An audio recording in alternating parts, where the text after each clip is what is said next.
മുണ്ടക്കൈ ചൂരൽമല ദുരന്തത്തിന് പിന്നാലെ അവർ ദുരന്തബാധിതർക്ക് വീട് വെച്ചു കൊടുക്കാനായിട്ട് യൂത്ത് കോൺഗ്രസ് ഒരു പണപ്പിരിവ് നടത്തി. ഒരു മണ്ഡലം കമ്മിറ്റിക്ക് ഏതാണ്ട് 2.5 ലക്ഷത്തോളം രൂപ വെച്ച് പിരിക്കാനാണ് നിർദ്ദേശം കൊടുത്തത്. പല കമ്മിറ്റികളും അതിൽ കൂടുതൽ തുക പിരിച്ച് നൽകിയിട്ടുണ്ട്. അപ്പോൾ ഇതിനെപ്പറ്റി ഇപ്പോൾ കുറച്ച് ദിവസം മുമ്പ് ആക്ഷേപം ഉയർന്നിരുന്നു. അതായത് എത്ര രൂപ പിരിച്ചു എന്നുള്ളതും എത്ര രൂപ കയ്യിലുണ്ട് എന്നുള്ളതിനെ സംബന്ധിച്ചുമൊക്കെ വലിയ തോതിലുള്ള വിമർശനമുണ്ടായി. അപ്പോൾ രാഹുൽ മാങ്കൂട്ടത്തിൽ ഈ പത്രസമ്മേളനം വിളിക്കുകയും വിശദീകരിക്കുകയൊക്കെ ചെയ്തു. എങ്കിലും ഇപ്പോഴും ആക്ഷേപങ്ങൾ തുടരുകയാണ്. പത്തനംതിട്ട യൂത്ത് കോൺഗ്രസിൻ്റെ ജില്ലാ പ്രസിഡന്റ് വിജയ് ഇന്ദുചൂടൻ അടക്കമുള്ളവർ പറയുന്നത് അവരുടെ ജില്ലാ കമ്മിറ്റി തന്നെ ഏതാണ്ട് 10 ലക്ഷം രൂപ കൊടുത്തിട്ടുണ്ട് എന്നാണ്. അപ്പോൾ അതിൻ്റെ ബാങ്ക് സ്റ്റേറ്റ്മെൻറ്റ് അറിയില്ല, കണ്ടിട്ടില്ല എന്ന് പറയുന്നു. അങ്ങനെയാണെങ്കിൽ ഇപ്പോൾ അവർ 10 ലക്ഷം രൂപയാണ് കൊടുത്തതെങ്കിൽ ഒരു ജില്ലയിൽ നിന്ന് ഏതാണ്ട് 10 ലക്ഷം രൂപയെങ്കിലും കുറഞ്ഞത് കിട്ടിയിട്ടുണ്ടെങ്കിൽ 140 ലക്ഷം, അതായത് 1,40 ലക്ഷം രൂപ ഉണ്ടായിരിക്കേണ്ടതാണ്. അങ്ങനെയാണെങ്കിൽ രാഹുൽ മാങ്കൂട്ടത്തിൽ കാണിക്കുന്ന സ്റ്റേറ്റ്മെൻറ്റിൽ 88 ലക്ഷം രൂപയാണുള്ളത്. അപ്പോൾ ഏതാണ്ട് പകുതിയോടടുത്ത തുക കാണാനില്ല എന്ന് ഒരു ചെറിയ അനുമാനം. ഇല്ലെങ്കിൽ ഒരു 40 ലക്ഷത്തോളം രൂപയെങ്കിലും വന്നിട്ടുള്ളതിൽ മിസ്സായിട്ടുണ്ടെങ്കിൽ അത് വലിയ അഴിമതിയായിരിക്കില്ലേ? അല്ല, ഇവിടെ ഉള്ളൊരു വിഷയം എന്ന് പറയുന്നത് ചൂരൽമലയിലും അതേപോലെ തന്നെ ഈ മേഖലയിൽ മാത്രമല്ല, എല്ലാ മേഖലയിലും ദുരന്തങ്ങൾ ഉണ്ടായിക്കഴിഞ്ഞാൽ ആ ദുരന്തങ്ങളെ സഹായിക്കാൻ വേണ്ടി ഒരു സംഘം മുന്നോട്ട് വന്നാൽ, ഏത് പാർട്ടിയുടെ ചെറുപ്പക്കാരും അതേപോലെ തന്നെ പൊതുസമൂഹമൊക്കെ മുന്നോട്ട് വന്നാൽ ജനങ്ങളതിനെ കൈയച്ച് സഹായിക്കും. അങ്ങനെ സഹായിക്കുമ്പോൾ വളരെയധികം ഫണ്ട് കിട്ടാനുള്ള സാധ്യതകൾ കൂടുതലാണ്. പക്ഷേ അങ്ങനെ കിട്ടുന്ന ഫണ്ടിൽ ഒരൊറ്റ രൂപ പോലും നഷ്ടപ്പെട്ടു പോകാനോ അതേപോലെ ദുരുപയോഗം ചെയ്യാനോ പാടില്ല എന്നുള്ളതാണ് ഏറ്റവും പ്രധാനപ്പെട്ട കാര്യം. അങ്ങനെ ചെയ്തു കഴിഞ്ഞാൽ അതിൻ്റെ ഒരു വലിയ കോൺസിക്വൻസ് എന്താണെന്ന് വെച്ച് കഴിഞ്ഞിട്ടുണ്ടെങ്കിൽ മേലാൽ ഇത്തരത്തിലുള്ള സഹായ പ്രവർത്തനങ്ങളുടെ സാധ്യതകൾ അടഞ്ഞു പോകും എന്നുള്ളതാണ്. കാരണം പിരിക്കാൻ പറ്റുന്നവരെല്ലാം കള്ളന്മാരും അതേപോലെ തന്നെ കട്ടുമുടിക്കാൻ നടക്കുന്നവരാണെന്നുള്ള ഒരു ഫീൽ ആളുകളുടെ ഇടയ്ക്ക് ഉണ്ടായിക്കഴിഞ്ഞാൽ അവർ മേലാൽ ഇത്തരത്തിലുള്ള സഹായങ്ങൾക്ക് പണം നൽകാൻ തയ്യാറാവില്ല. അത് നമ്മുടെ സമൂഹത്തെ സംബന്ധിച്ചിടത്തോളം വളരെ ഗുരുതരമായിട്ടുള്ള ഒരു പ്രതിസന്ധി സൃഷ്ടിക്കും എന്നാണ് ഞാൻ കണക്കാക്കുന്നത്. കാരണം കേരളം എപ്പോഴും മറ്റ് പല സംസ്ഥാനങ്ങളിൽ നിന്നൊക്കെ ഉയർന്നു നിൽക്കുന്നതിൽ ഇത് ഒരു പ്രധാനപ്പെട്ട ഘടകമാണ്. ഏത് പാർട്ടി ആയിക്കഴിഞ്ഞാലും, ഇപ്പോൾ കോൺഗ്രസ് പിരിക്കാൻ ഇറങ്ങിയാലും, RSS പിരിക്കാൻ ഇറങ്ങിയാലും, BJP പിരിക്കാൻ ഇറങ്ങിയാലും, CPM പിരിക്കാൻ ഇറങ്ങിക്കഴിഞ്ഞാലും, CPI പിരിക്കാൻ ഇറങ്ങിയാലും, മുസ്ലിം ലീഗ് പിരിക്കാൻ ഇറങ്ങിയാലും ആൾ കൈ അയച്ച് പൈസ കൊടുക്കും. അതായത് നമ്മളുടെ ഒരു സഹായ മനസ്ഥിതിയാണ് അതിൽ ഏറ്റവും പ്രകടമായിരിക്കുന്നത്. അപ്പോൾ അങ്ങനെ സഹായിച്ചു കഴിഞ്ഞാൽ ആ പണം ദുരന്തബാധിതർക്ക് കൊടുത്തിരിക്കുന്ന പണം എന്ന് പറയുന്നത് തീർച്ചയായിട്ടും അവരുടെ കയ്യിലെത്തണം. അങ്ങനെ എത്തിയില്ല എങ്കിൽ അത് ഗുരുതരമായിട്ടുള്ള അഴിമതിയാണ്. സാധാരണ അഴിമതിയല്ല അത് ശരിക്കും പറഞ്ഞു. കാരണം എന്ന് വെച്ചാൽ പാവങ്ങൾ കൊടുക്കുന്ന പണം അവർ അടിച്ചു മാറ്റുകയാണ് ചെയ്യുന്നത്. അതൊരു കഷ്ടമാണ് ശരിക്കും പറഞ്ഞു കഴിഞ്ഞാൽ. ഇവിടെ യൂത്ത് കോൺഗ്രസ് കൃത്യമായിട്ട് കണക്ക് അവതരിപ്പിക്കേണ്ടത് ആവശ്യമാണ്. കൃത്യമായിട്ട് കണക്ക് അവതരിപ്പിക്കുന്നതിന് എന്താണ് കുഴപ്പം? ഓരോ ജില്ലയിൽ നിന്നും പിരിച്ചിരിക്കുന്നതായിട്ടുള്ള കണക്ക് അതാത് ജില്ലയിലെ കമ്മിറ്റികളെ ബോധ്യപ്പെടുത്തി അതാത് കമ്മിറ്റികൾ അത് സാക്ഷ്യപ്പെടുത്തി കഴിഞ്ഞാൽ എല്ലാ ജില്ലകളുടെയും കണക്ക് കൃത്യമായിട്ട് കിട്ടും. ഇത് ഒരു പത്രക്കുറിപ്പായിട്ട് കൃത്യമായിട്ട് ഇറക്കാവുന്നൊരു കാര്യമല്ലേ?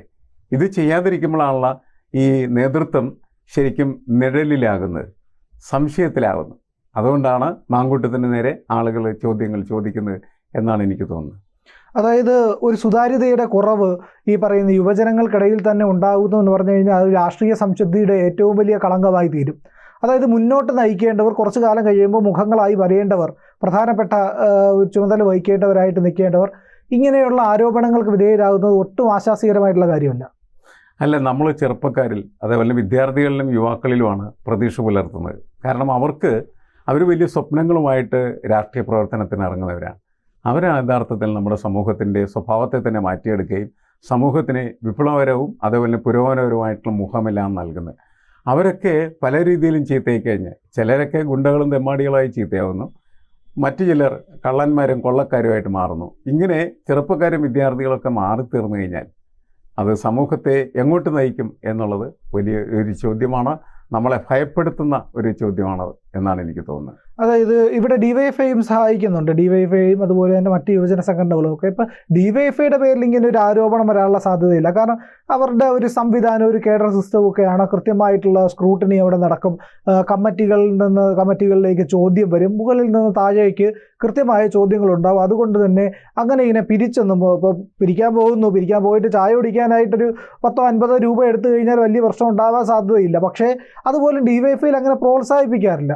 അവർ കൃത്യമായിട്ട് കണക്ക് കൊടുക്കുന്നു. അവിടെ എങ്ങും ഉണ്ടാകാത്ത ഒരു അഴിമതി ആരോപണം യൂത്ത് കോൺഗ്രസിന് നേരെ വരുന്നതിൻ്റെ കാരണം അവിടെ ജനാധിപത്യം കൂടിപ്പോയിട്ടാണോ അതോ ഈ പറയുന്ന ആരും ചോദിക്കാനില്ല എന്ന് പറയുന്ന അവസ്ഥ വന്നതുകൊണ്ടാണോ? അല്ല, അതൊക്കെ ഓരോ സിസ്റ്റത്തിൻ്റെ പ്രശ്നമാണ്. കാരണം DYFIയുടെ സിസ്റ്റം എന്ന് പറയുന്നത് ചോദ്യം ചെയ്യുന്ന സിസ്റ്റമാണ്. കൃത്യമായിട്ട് കണക്ക് കൊടുത്തില്ലെങ്കിൽ അവർ പ്രശ്നമുണ്ടാക്കുന്ന ഒരു സംവിധാനമായിട്ടത് പ്രവർത്തിക്കുന്നു. അതുമാത്രമല്ല, ഞാൻ പറയുന്നത് ഈ ചെറുപ്പക്കാർ, ഇപ്പോൾ യൂത്ത് കോൺഗ്രസ് ആയാലും അതേപോലെ തന്നെ DYFI ആയിക്കഴിഞ്ഞാലും ഒക്കെ ഈ ചെറുപ്പക്കാർക്ക് അങ്ങനെ കളവിലേക്ക് പോകാനായിട്ടുള്ളൊരു മനസ്സ് കുറവായിരിക്കും മുതിർന്നവരെ അപേക്ഷിച്ച്. കാരണം ഞാൻ നേരത്തെ പറഞ്ഞവരെ അവർ സ്വപ്നം മനസ്സിൽ കാത്തു സൂക്ഷിച്ച് രാഷ്ട്രീയ പ്രവർത്തനത്തിന് ഇറങ്ങിത്തിരിക്കുന്നവരാണ്.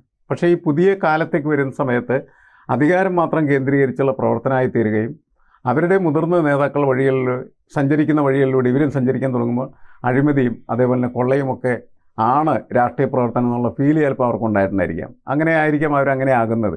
പക്ഷേ ഇത് ആരാണ് ഇതിൻ്റെ ചുമതലക്കാർ, ആരാണ് ഇതിൻ്റെ ഉത്തരവാദികൾ എന്ന് ചോദിച്ചു കഴിഞ്ഞാൽ ഒരു രാഷ്ട്രീയ പാർട്ടി തന്നെയാണ് അതിൻ്റെ ഉത്തരവാദിത്വം. കാരണം എന്താ വെച്ചാൽ അതിൻ്റെ ഒരു പോഷക സംഘടനയാണ്. കോൺഗ്രസിൻ്റെ പോഷക സംഘടനയാണ് യൂത്ത് കോൺഗ്രസ്. അപ്പോൾ യൂത്ത് കോൺഗ്രസിൽ നിന്ന് അങ്ങനെ ഒരു ചീത്തപ്പേര് ഉണ്ടാകാൻ പാടില്ല എന്ന നിർബന്ധ ബുദ്ധി കോൺഗ്രസിനും കോൺഗ്രസിൻ്റെ നേതൃത്വത്തിനും ഉണ്ടാകേണ്ടത് ആവശ്യമാണ്. അവരാണ് അതിന് ചോദ്യം ചെയ്യേണ്ടത്. കുറേ ദിവസങ്ങളായിട്ട് ഈ ആരോപണങ്ങൾ പത്രങ്ങളിലുണ്ട്. ആരോപണങ്ങളെല്ലാം ഉന്നയിക്കുന്നത് യൂത്ത് കോൺഗ്രസിൽ തന്നെയുള്ള ആളുകളാണ്, അവരുടെ പ്രവർത്തകരാണ്. കാരണം ഞങ്ങളിങ്ങനെയാണ് പണം കൊടുത്തിരിക്കുന്നത്, ആ പണം എവിടെ എന്നാണ് അവരാണ് ചോദിക്കുന്നത്. അപ്പോൾ അവരങ്ങനെ ചോദിക്കുമ്പോൾ ഒരിടത്തുനിന്ന് ചോദ്യം വന്നാൽ തന്നെ അപ്പോൾ തന്നെ കൃത്യമായിട്ടുള്ള കണക്ക് അവതരിപ്പിക്കാനായിട്ടുള്ള ബാധ്യത നേതൃത്വത്തിനുണ്ട്. അതെല്ലാ ജില്ലാ കമ്മിറ്റികളുടെയും കണക്കെടുക്കുക, അവസാനം അതെല്ലാം കൂട്ടി നോക്കി സംസ്ഥാന തലത്തിൽ അതിൻ്റെ കണക്ക് അവതരിപ്പിച്ച് ഈ പ്രശ്നം അവസാനിപ്പിക്കുന്നതാണ് നല്ലത്. അത് കൃത്യമായിട്ട് നിർവഹിച്ചു കഴിഞ്ഞാൽ ഈ ആരോപണങ്ങൾ എന്ന് പറയുന്നത് ഒഴിവാകും. ആരോപണങ്ങൾ ഇല്ലാതിരുന്നാൽ ആ സംഘടനയ്ക്ക് ഏറ്റവും മികച്ച മുഖമുണ്ടാകും. ഇതൊക്കെ വളരെ പ്രധാനപ്പെട്ടതാണ്. ഇപ്പോൾ സമരം നടത്തുന്ന സമയത്ത് രാഹുൽ മാങ്കൂട്ടത്തിലിന് നല്ല പേരുണ്ടായതാണ്. അത് ഈ കാര്യങ്ങളിലൂടെ ഒലിച്ചു പോകാനായിട്ട് അദ്ദേഹവും അനുവദിക്കാൻ പാടില്ല എന്നുള്ളതാണ്. അത് അദ്ദേഹം ശ്രദ്ധിക്കേണ്ട ഒരു കാര്യമാണ്. അതുപോലെ തന്നെ മറ്റു നേതാക്കളും ശ്രദ്ധിക്കേണ്ടതാണ് എന്നെനിക്ക് തോന്നുന്നു. മാഷ് പറഞ്ഞ പോലെ തന്നെ രാഹുൽ എന്ന് പറയുന്നത് ഒരു പ്രതീക്ഷയുടെ മുഖമാണ്.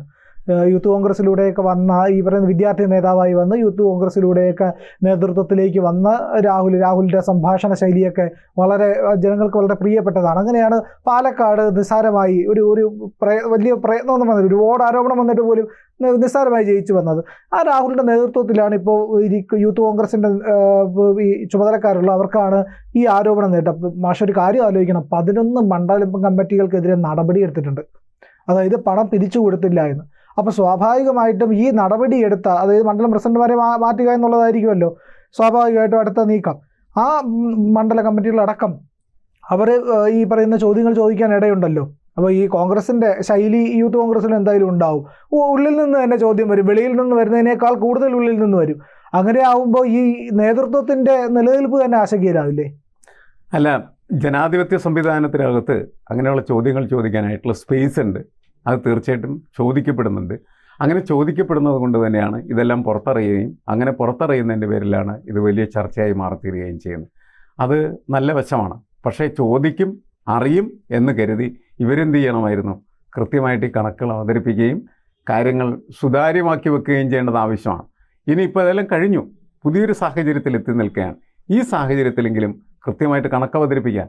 ആരെങ്കിലുമൊക്കെ മുക്കിയിട്ടുണ്ടെങ്കിൽ അവരുടെ പേര് പറയുകയും അവർ സമൂഹം വിചാരണ ചെയ്യട്ടെ. അതിൻ്റെ ചുമതല എന്തിനാണ് നേതൃത്വം ചുമക്കാൻ നടക്കുന്നത്? നേതൃത്വത്തിന് അതിനകത്ത് പങ്കില്ലെങ്കിൽ നേതൃത്വം കൃത്യമായിട്ട് ഈ കാര്യങ്ങൾ കാണിക്കുകയും ആരൊക്കെയാണോ ഇതിനകത്ത് പണാവഹരണം നടത്തിയിട്ടുള്ളത് അവരെ പുറത്തു കൊണ്ടുവരികയും ചെയ്യുക എന്നുള്ളതാണ്. അങ്ങനെ മാത്രമേ ഇതിന് സുതാര്യമാക്കാനായിട്ട് പറ്റുള്ളൂ. എല്ലാത്തിനെയും കൂടി സംരക്ഷിക്കാൻ നടന്നാൽ സംരക്ഷിക്കുന്നവൻ പോലും മാറാനുള്ള സാധ്യത കൂടുതലാണ് എന്നാണ് എനിക്ക് തോന്നുന്നത്. കളവ് നടത്തിയ ആളുകളെ സംരക്ഷിക്കുന്നവർക്ക് ഒരിക്കലും രക്ഷപ്പെടാനായിട്ട് കഴിയില്ല. കളവ് നടത്തിയവർക്കും രക്ഷപ്പെടാൻ പറ്റില്ല, അവരെ സംരക്ഷിക്കുന്നവർക്കും അവർക്ക് രക്ഷപ്പെടാൻ പറ്റില്ല. ഇതാണ് യഥാർത്ഥത്തിൽ നേതൃത്വം ആലോചിക്കേണ്ടത്. കാരണം ഒരു യുവജന സംഘടന മുന്നോട്ട് നീങ്ങണമെങ്കിൽ, അതിന് ആർജവം ഉണ്ടാവണമെങ്കിൽ തീർച്ചയായിട്ടും അത് സത്യസന്ധമായി പ്രവർത്തിക്കേണ്ടതാണ്, സുതാര്യമായി പ്രവർത്തിക്കേണ്ടതാണ്.